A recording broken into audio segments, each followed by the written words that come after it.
Japan, Korea. That's a good decision. Anyway, this is just temporary. Sir, just to continue your sentence, those who are planning to go abroad, better that they cancel?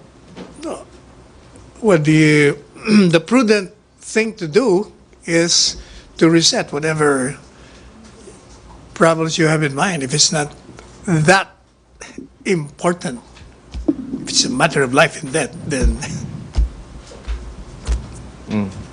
Sir, yun nasa tourism, no?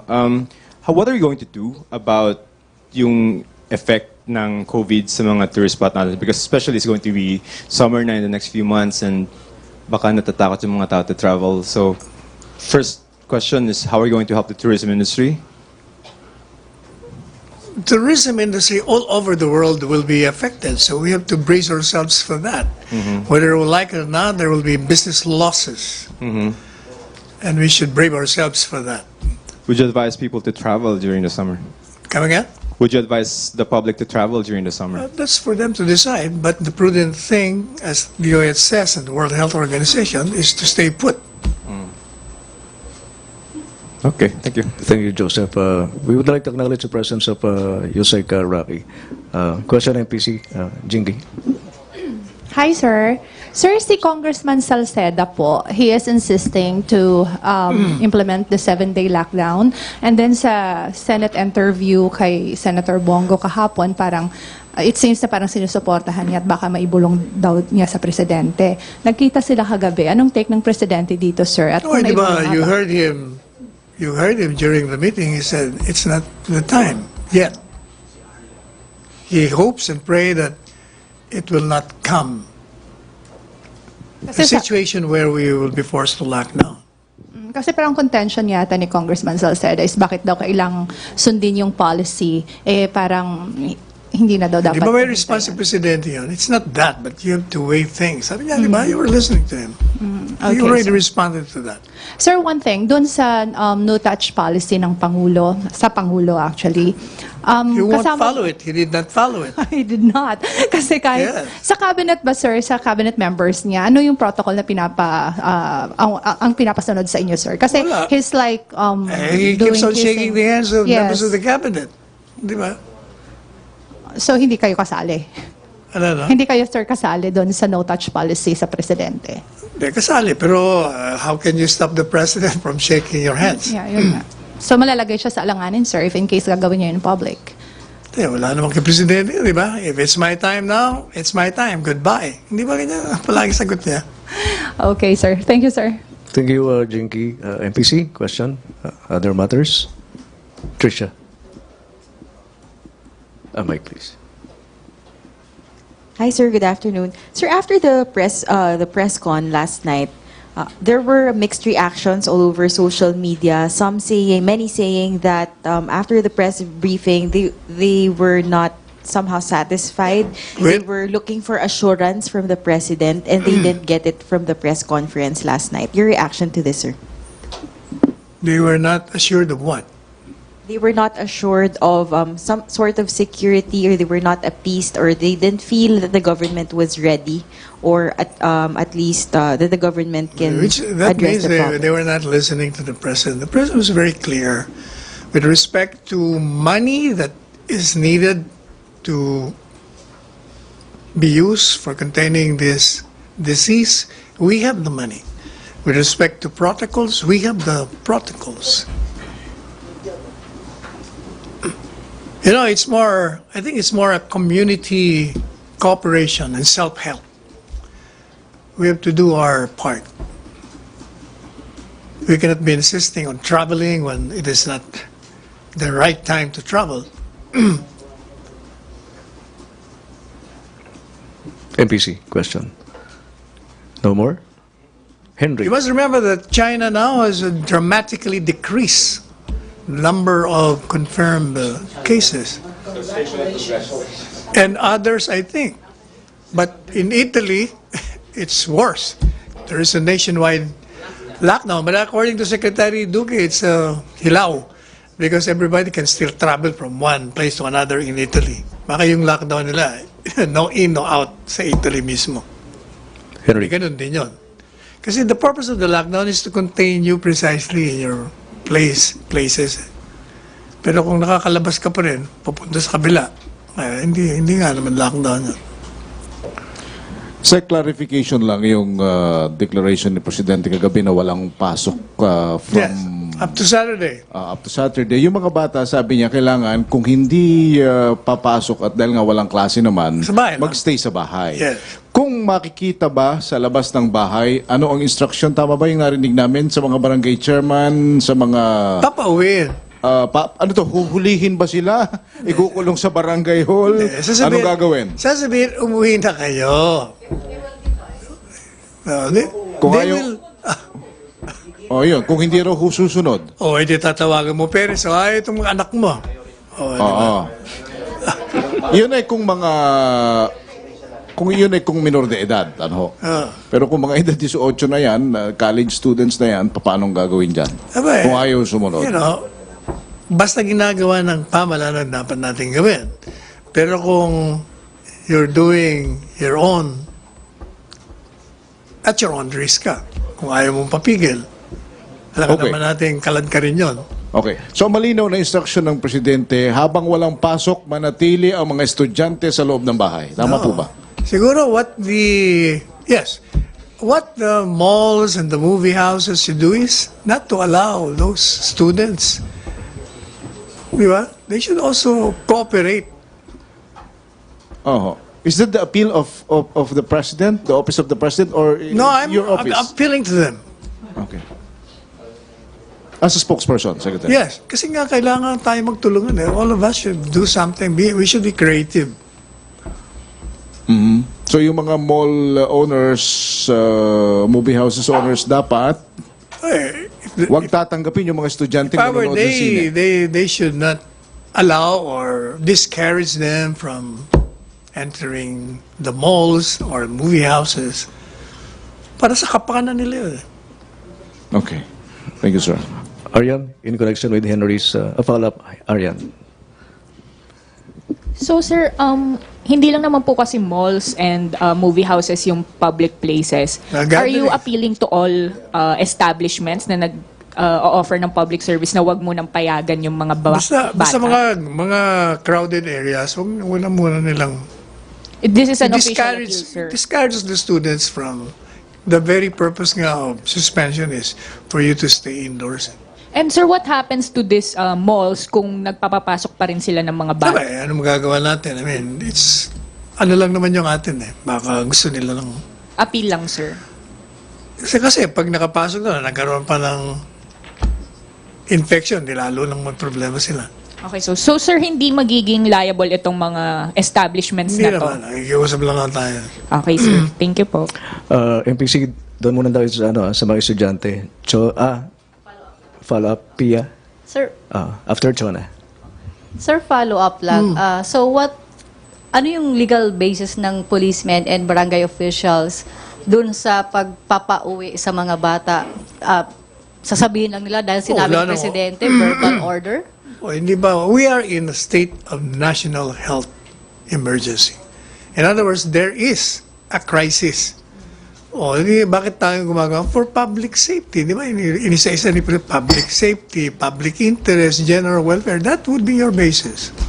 So there's no need to issue a formal or... Yun na nga yun That's the proclamation that goes with it. Okay.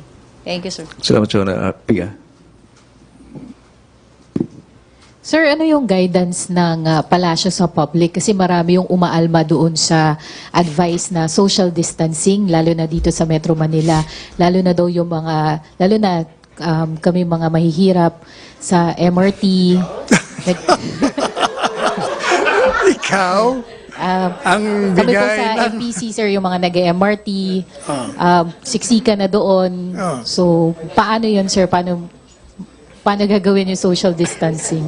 Kung hindi naman mapipigilan talaga, sir, na makipagsiksikan sa mga matataong lugar. Yun namang sa atin suggestion lamang for their own safety. Di ba? Kasi yung sinasabi nila, yung mga advice daw po ng gobyerno ay para lang sa mga mayayaman, doesn't really apply doon sa mga nagko-commute, for example. So, Ang balita ko, kukonti nagbabiyahe ngayon. Totoo ba? Wala daw traffic. May trabaho pa rin kasi, sir. Pero, yun ang naririnig ko. Ako maiksi lang yung kaya hindi ko napapansin. Salamat, Pia. Follow-up, Joyce. Doon pa rin. Sir, yung appeal nyo for malls and movie houses, was it discussed during the meeting last night? Kasi No. sayang yung opportunity na nandun na rin yung mga mayors. Hindi Was it na discussed? discussion. Meron po bang specific directives, Sir President Duterte, to LGU leaders during the meeting? They should help kasi nasa proclamation yan. They should help in the containment of the virus. All measures that they can undertake pursuant to the medical advisories of the DOH. Ano naman po yung naging response ng LGU leaders to the President? Whatever the President says, they said they will follow.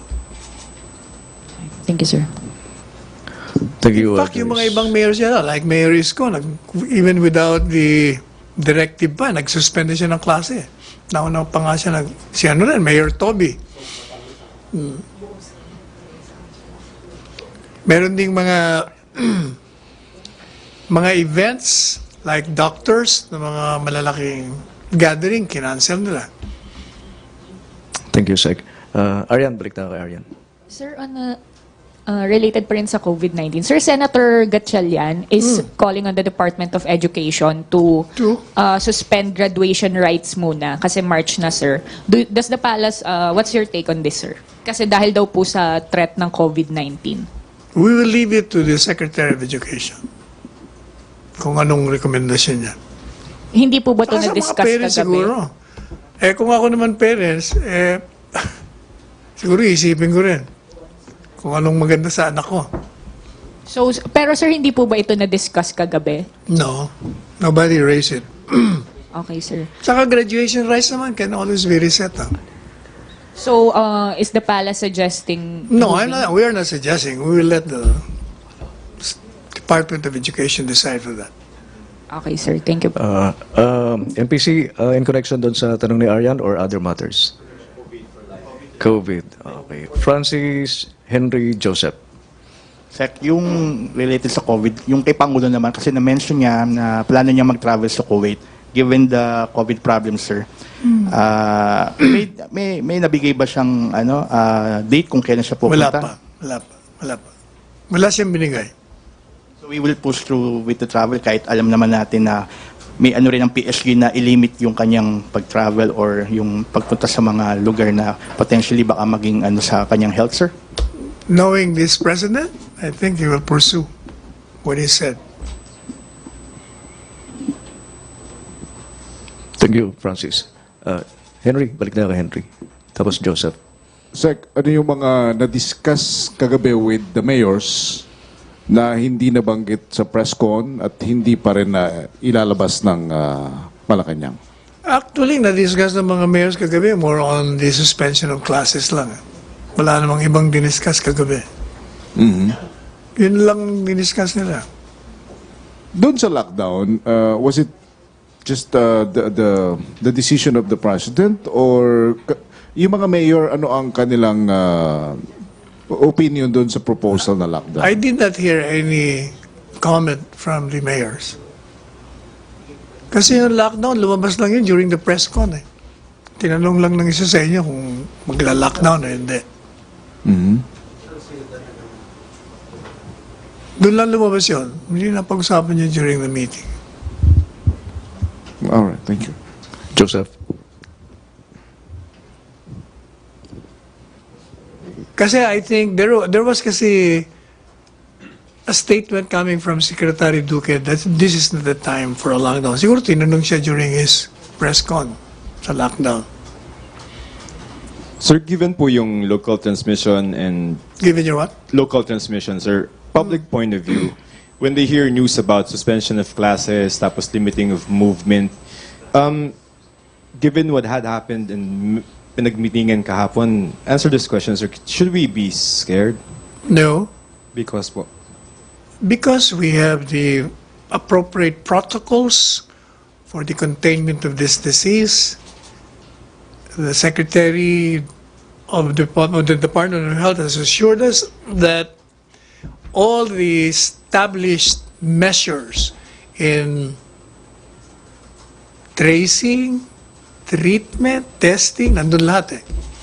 Even yung mga testing devices, meron na tayong mga darating. Tatagdagan yung mga nandiyan na dati. Pagdating sa pera, we were assured by the Budget Secretary, we have the necessary funds. So with regard to tracing, no? Is it possible, sir? Kasi I think as much, the DOH can concede as much, no? Medyo kulang tayo ng testing kits, no? Testing kits pa, parang kulang. Yung We only have testing. 2,000 testing Oh, pero kits. meron ng Augmentation. darating eh. Okay. Sir, is it possible na there is a COVID case na hindi pa na-detect ng DOH na pag-alagala and continues to... Everything is possible.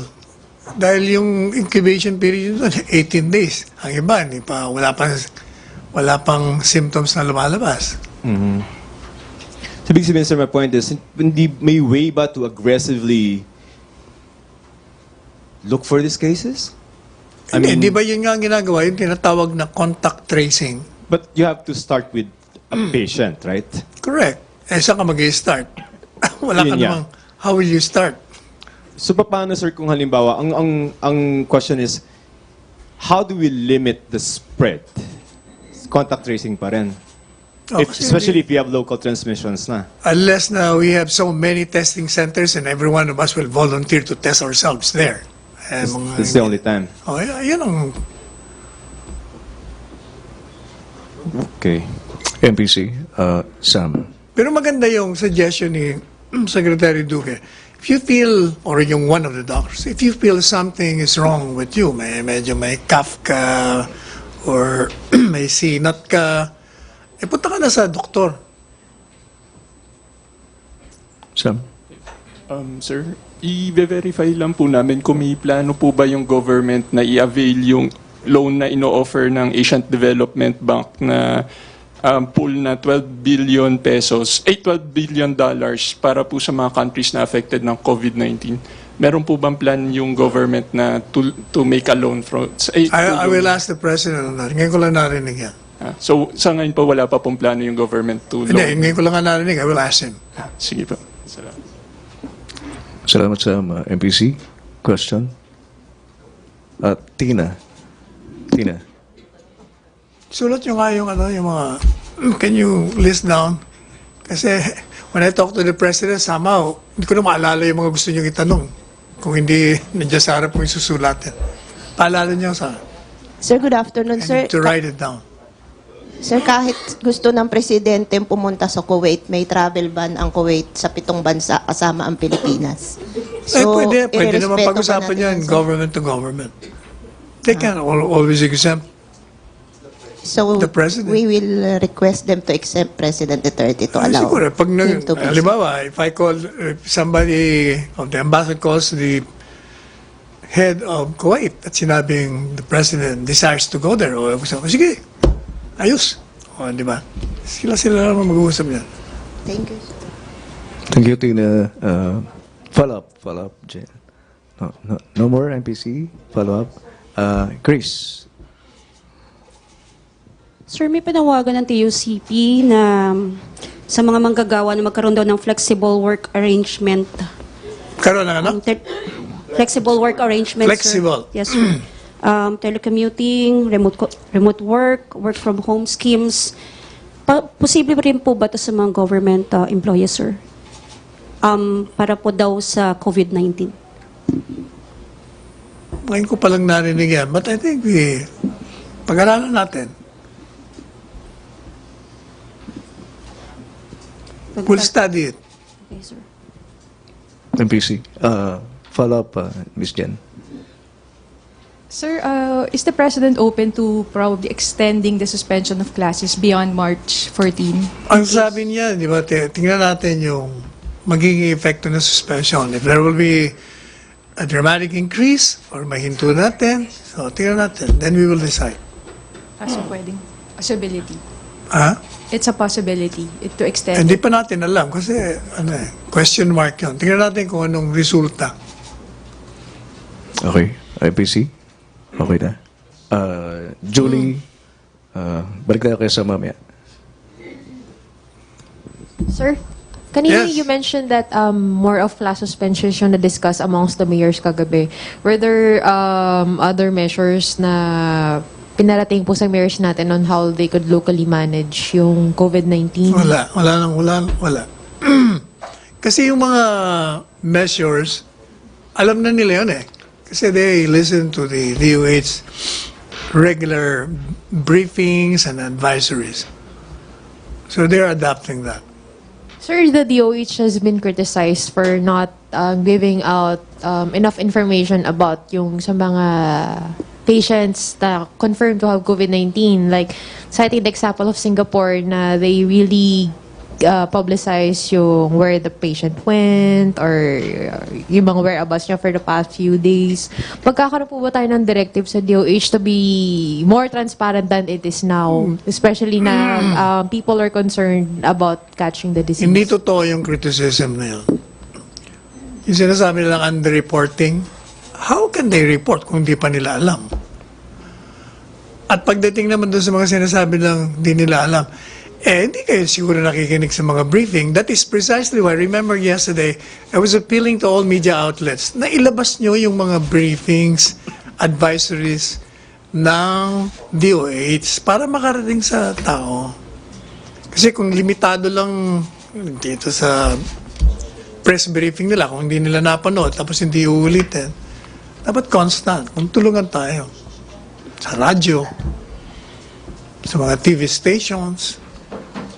I think, sir, yung criticism was over yung details of the contact tracing. Like, for example, patient A, ito yung naging whereabouts niya for the past few days. Kumbaga, not like other countries na nilalabas yung ganun details. Dito sa atin sa DOH, parang medyo limited po yung information when it comes to... Kasi kung wala namang ilalabas, paano? Paano maglalabas kung wala? Kasi contact tracing, you will have to first interview the patient. Sino bang mga na-contact niya? Ang pangalawang ini-interview nila yung mga parents at or family para malaman kung ano yung naging lugar ng mga pinuntahan niya. That takes time. Yung iba, I forgot the country. Parang nilalabas nila publicly. Yeah, precisely, sir. Para yung mga alam na, uy, that guy, I was there. O, di magbo-volunteer na yun. Pero dito sa atin kasi, merong batas, privacy law. In fact, I raised that kahapon.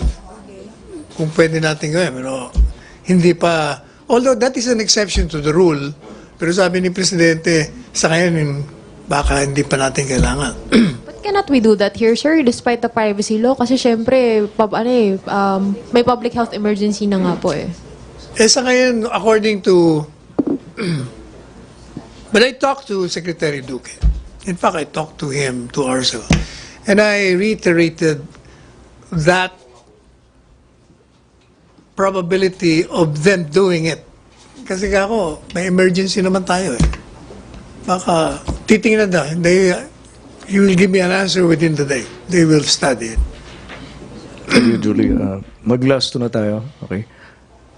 Okay. Follow-up. Sam?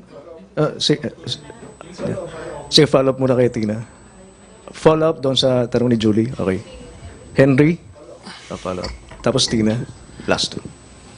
Secretary, kasi si Secretary Duque may binanggit na yung Japanese man traveled to the Philippines at nagkaroon ng COVID. Sabi niya, checked in at 3 hotels in Metro Manila. Okay. Ngayon, yung inihiling po ng ating mga kababayan na hindi ba dapat sinasabi kung saang mga hotels ito for the sake of transparency na rin at ng makaiwas sila kung saan man po itong mga hotels na ito. With all due respect, doon sa mga may-ari po at doon sa management ng mga hotel na ito. Kaya ang problema nga, pinapasok nila yung privacy law. Yun ang binabalansin nila. Tingnan natin, kasi gaya ng sinabi ko sa iyo, inulit ko yung suggestion ko kagabi during the meeting. And Secretary Duque said they will study it. Oh, kasi may binanggit na siyang 3 hotels na nag-checked in eh. Hindi ho basta dumaan lang. Checked in at 3 different hotels.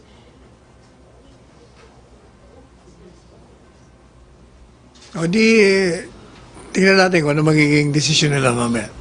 Alright. Pero hindi ba natin pwede silang i-compel na i-divulge itong information kung saan po itong mga hotels na ito? For the sake of transparency, because si Presidente rin ho, gusto niya maging transparent ang DOH eh. If you will ask me as a lawyer, we can.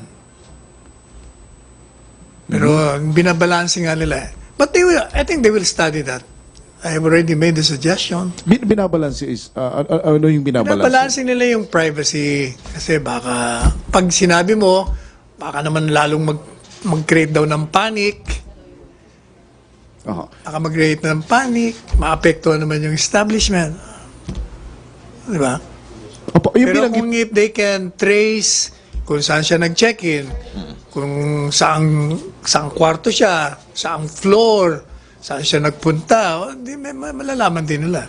Matagal nga lang. Sek, yung binanggit ninyo as a lawyer weekend, is that the opinion as a lawyer only or as a spokesperson and chief presidential legal counsel? As a lawyer. Kasi in fact, the president, when I raised that last night, tama siya. Naniniwala siya doon sa na pag may national emergency, pwede yon. Pero hindi pa raw. Kumbaga, we have not reached that level. Pag dumating tayo dyan. Opo, pero binanggit na ninyo, we have crisis. We have declaration of... Pero may mga degree kasi ang crisis eh. Sa pananaw ni Presidente at ng DOH, hindi pa tayo nakakarating dun sa level na kailangan gawin natin yon. Alright, sige po. Thank you. Okay, mag-last question na tayo kay Tina. Okay. Tina, last question. So sir, kailan tayo darating sa panahon na mas lamang na ang public safety sa privacy rights ng pasyente? Siguro if there is ang pagkakasabi ni Presidente, there's a dramatic increase in cases, medyo may problema na tayo doon. Dramatic increase is like 10, 20, kasi kahapon 10, naging 24, 100%. Ilang percent? Ay, kung ikukumpara mo naman tayo sa ibang lugar, sila hundreds eh. Tayo, wala pang less than 30. Sir, Di ba sa mga iba, hundreds eh. May thousands na nga eh. Opo, sir. In the previous declaration din po ng Presidente, sa Boracay, in-invoke na rin yung public safety eh. So, ngayon hindi pwedeng agad i-invoke din ng... Although may state of emergency. Kaya nga may proclamation, ini-invoke niya nga public safety. Even without identifying the patients, direct name, pero yung mga places where they've been... Ganito na lang. Let us not... Siguro, tinitingnan ni Presidente yung sitwasyon and he will respond to it pag nakita niya. Cautious ang Presidente kasi. Hindi siya... He just does not act on a whim. Pinag-aaralan niya. So let's wait for him. Sir, pa-clarify rin, sa mandatory reporting, sa hospitals lang ba yun? O anong role ng mga barangays? Meron kasing perceived kasama yun, under-reporting, pati yung sir. mga LGUs, they have to report. LGUs na tapos wala sa ospital lang. Paano yung nasa bahay lang nag-treat, hindi nagpa-ospital? Baka maging may mga symptoms ng ubo, lagnat, pero hindi nagpapa-ospital. Paano, sir, kino-consider yun o ina-assess yung ganong cases? Hindi, kaya nga hindi ba, ang advice pag you feel na meron kang cough, o sinisinat ka, o nagdadiarrhea ka, ay punta ka na sa doktor. Pero kung ayaw nung patient, tao, sir, can the government now force? Meron tayong mga health centers na libre. Meron tayong mga government hospitals. Sir, libre yun. Sir, dati kasi sabi ng DOH, kino-convince lang nila eh. Ngayon, under the proclamation of the President of State of Public Emergency, the powers of the police and the barangays, they can now forcibly take these suspected patients away from their homes and bring them to the proper hospitals for treatment. Alam nyo, pag meron kang sakit, gusto mong magpa-doktor kung libre naman. Hindi mo na kailangan pilitin. The parents, members of the family will certainly welcome that. Napupunta ka ng libre para makakita kung everyone, siyempre, is concerned with his own health. At pag merong nakitang sintomas na ganyan, na sinasabi ng DOH, siyempre, concerned ka. At kung meron ka naman pupunta na libre, ba't naman hindi ka pupunta? You don't have to be forced. You will welcome it. How about addressing yung stigma, sir? Yung alin? Stigma, sir, being a COVID-19 patient. Oh, Hindi naman eh. Kung ako ang biktima, I will even ask them, publish my name kasi hindi ko alam kung saan ako nagpunta. Kawawa naman yung may infect ko. Ano na may stigma doon? It's a disease eh. Kung na-infect ka ng... Hindi mo naman gusto yan. Sino mo may gusto doon?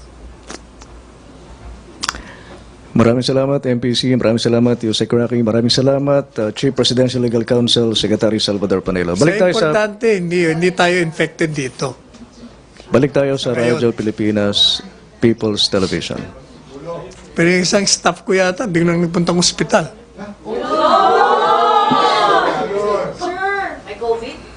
Hindi naman. Hindi. Diarrhea. Hindi, dito lang naman eh. Ang palaging kausap, ikaw.